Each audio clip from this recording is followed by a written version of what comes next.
He impaled his victims to cause terror in the population.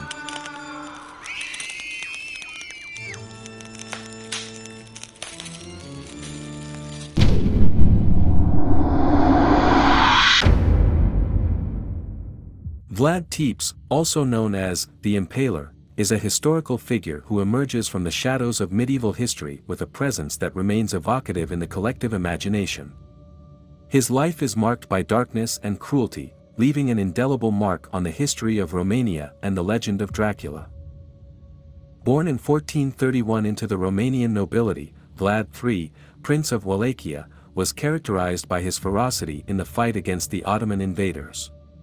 His nickname, the Impaler, was earned by his sadistic penchant for punishing his enemies by piercing them with sharpened stakes, a grotesque act intended to strike terror into the hearts of his adversaries. This macabre act made him a legendary figure, feared and respected in equal measure. Welcome to the Diary of History. In the late 19th century, Irish writer Bram Stoker conceived a work of horror that was intertwined with the mysterious Central European legends of vampires and the undead. These same stories had served as a source of inspiration for other authors of the same era. While delving into this intriguing literary genre, Stoker discovered the existence of an obscure Romanian prince known as Vlad Dracula, who lived in the 15th century and achieved notoriety thanks to his macabre appetite for bloodshed. Stoker's encounter with these dark stories marked the beginning of the creation of his masterpiece. From the figure of Vlad Dracula, Stoker gave life to a new type of vampire, the legendary Count Dracula. This immortal and bloodthirsty creature became an icon of Gothic terror, a being who terrorized his victims while they slept and hid in the shadows of Transylvanian castles. The origin of the nickname Dracula lies in a historical confusion. Vlad III's father, the prince or voivode Vlad II of Wallachia, joined the Order of the Dragon, Drac in Hungarian, in 1428, under the auspices of Emperor Sigismund of Luxembourg. As a result, Vlad II became known as Vlad Dracul, which translates as Vlad the Dragon. His son, on the other hand, was called Vlad Dracula, which means son of Dracul. However, in Romanian mythology, the figure of the dragon had no relevance, and the term Dracul was associated with the devil. This led to Vlad III being misunderstood as the son of the devil in Romanian. This linguistic and cultural confusion led to the misunderstanding surrounding Vlad III's name, which eventually merged with the notion of the vampire in literature and folklore, thanks in part to Bram Stoker's novel.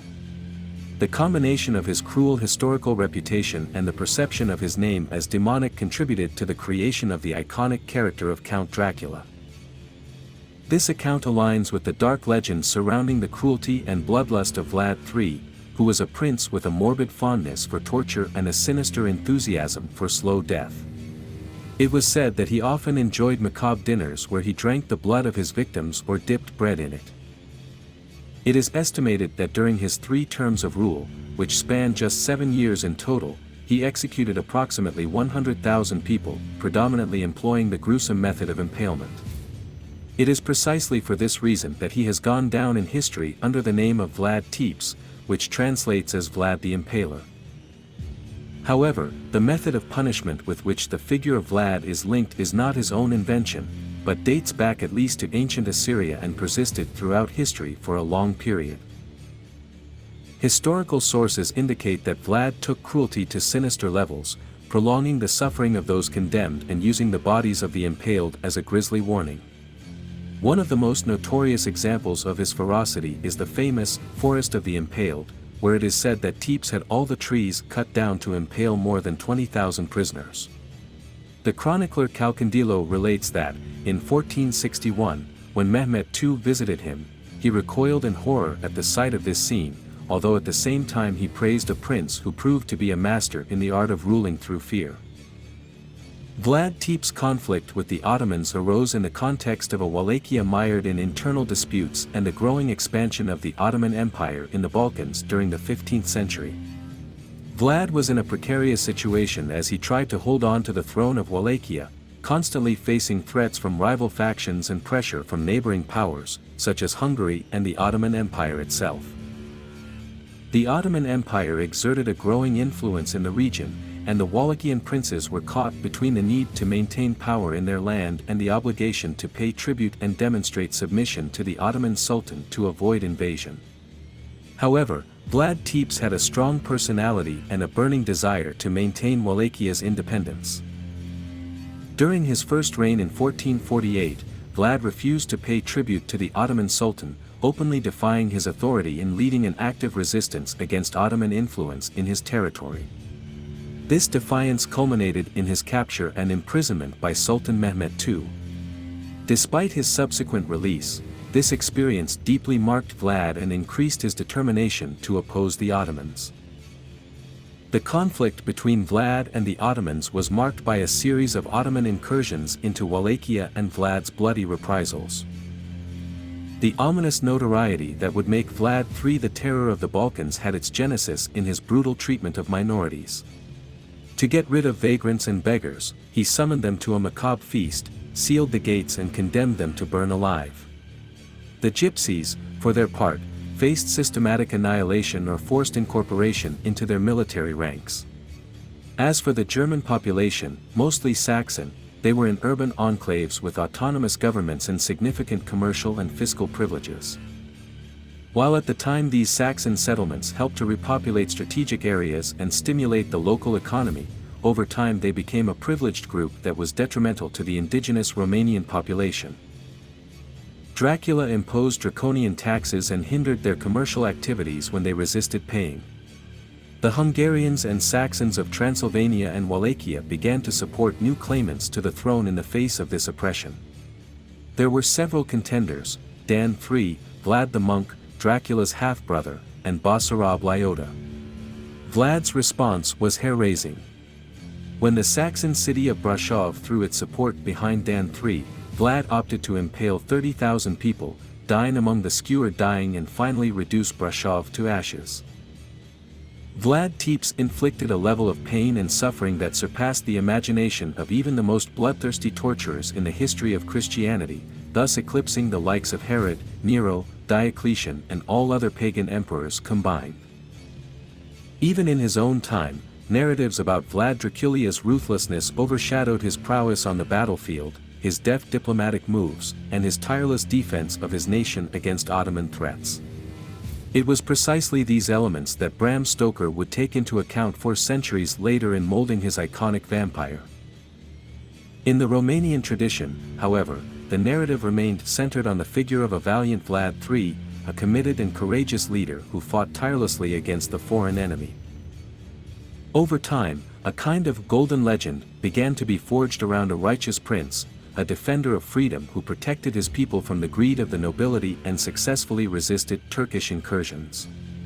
Even propaganda under the regime of Romanian dictator Nicolae Ceausescu, who was overthrown in 1989, attempted to present Vlad as a role model, but it barely managed to affect Vlad's image. This positive perception of Vlad persists into the post-communist era, demonstrating his lasting influence on Romania's collective memory. Although the key episodes of Vlad III's life are well documented, much of his monstrous deeds have been passed down over time in oral or written form, remaining on the border between history and legend. Distinguishing truth from myth in his story becomes a truly arduous task. The myth of Dracula as a bloodthirsty vampire, capable of transforming into a bat, wolf or fog, is a narrative that has fascinated and terrified mankind for centuries. Although this myth was popularized by Bram Stoker's novel, Dracula, this iconic image does not have its roots in the real life of Vlad Tepes, the Prince of Wallachia. The figure of the vampire has existed in various cultures and mythologies throughout history. They are attributed with the ability to feed on the blood of the living to maintain their immortality or supernatural powers. These nocturnal beings have been part of folk tales around the world, from the legends of the Chupacabra in Latin America to the Strigoi in Romanian mythology. However, the connection between Vlad Tepes and the image of the vampire was forged in an unexpected way. Bram Stoker, an Irish writer, was inspired by Vlad's name and fame, but not by his real life, to create his masterpiece, Dracula, published in 1897. Stoker combined elements from various vampire legends and supernatural creatures to give life to his Count Dracula, a charismatic and terrifying character that has become an icon of Gothic literature. There is another myth that Dracula was a descendant of Attila the Hun, the legendary barbarian conqueror who terrorized Europe in the 5th century. This claim is based on an alleged letter attributed to Vlad, addressed to the burghers of Brasov, in which he introduces himself as the grandson of Attila. However, this letter has no solid historical evidence to support its authenticity, raising doubts about the veracity of this claim and the possibility that it is a forgery or an exaggeration. The origin of this legend dates back to the turbulent times when Vlad Tepes ruled Wallachia in the 15th century. During his reign, conflicts were fought with various powers, including the Ottoman Empire, the Kingdom of Hungary and Transylvania. In the midst of these political and military tensions, Vlad may have resorted to the strategy of asserting an illustrious and feared lineage to consolidate his authority and frighten his adversaries. The figure of Attila the Hun was already legendary in Vlad's time, and his reputation as a ruthless leader and conqueror had left a lasting impression on European memory. Claiming descent from Attila would have been a way to assert his own authority with a prestigious lineage, but also to instill fear into his enemies. However, modern historians have critically examined the authenticity of this letter and have not found conclusive evidence of its veracity. It is important to remember that at the time of Vlad Tepes, document manipulation and propaganda were commonplace in the politics of medieval Europe, which makes the authenticity of such a letter all the more questionable. The same goes for the events surrounding his death and, above all, the fate of his mortal remains. According to tradition, after his death, Vlad's decapitated body was secretly taken to the Snagov monastery near Bucharest by Orthodox monks who, it is said, helped rehabilitate his reputation during his lifetime. However, the mystery surrounding his tomb deepened in 1933 when an excavation was carried out. According to some sources, only horse bones and a Wallachian weapon ring were found, while others claimed to have found a richly dressed decapitated body. The discrepancy in reports only added to the confusion surrounding the fate of Vlad's remains. One theory holds that the remains could have been taken to Naples, where the daughter of Vlad III was exiled. Other theories, more fanciful and based on local folklore, suggest that the abbot of Snagov would have organized a secret mission, worthy of an espionage plot, in which a group of monks would travel incognito to Istanbul to recover the head of the voivode.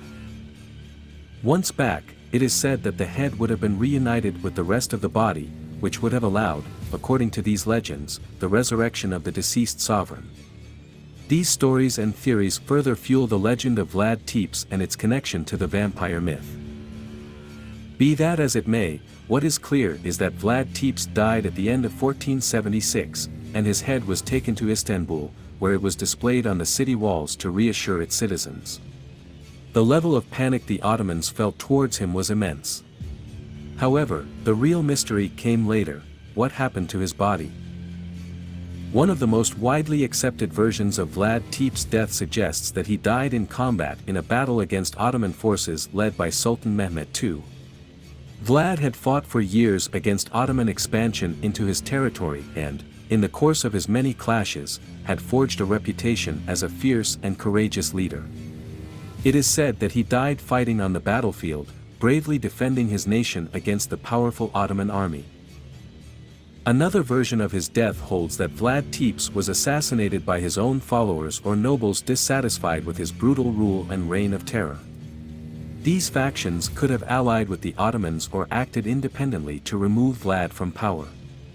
However, this theory is less supported by historical evidence and is largely based on speculation. A third, less common version suggests that Vlad Tepes was captured by the Ottomans after the battle and then executed. According to this theory, his head was shipped to Istanbul and displayed on the city walls as a war trophy. Since historical sources of the time are limited and often contradictory, the exact death of Vlad Tepes remains a matter of debate. However, his legacy as a courageous but brutal leader who tenaciously resisted Ottoman expansion has left an indelible mark on the history of Wallachia and the collective memory of Romania.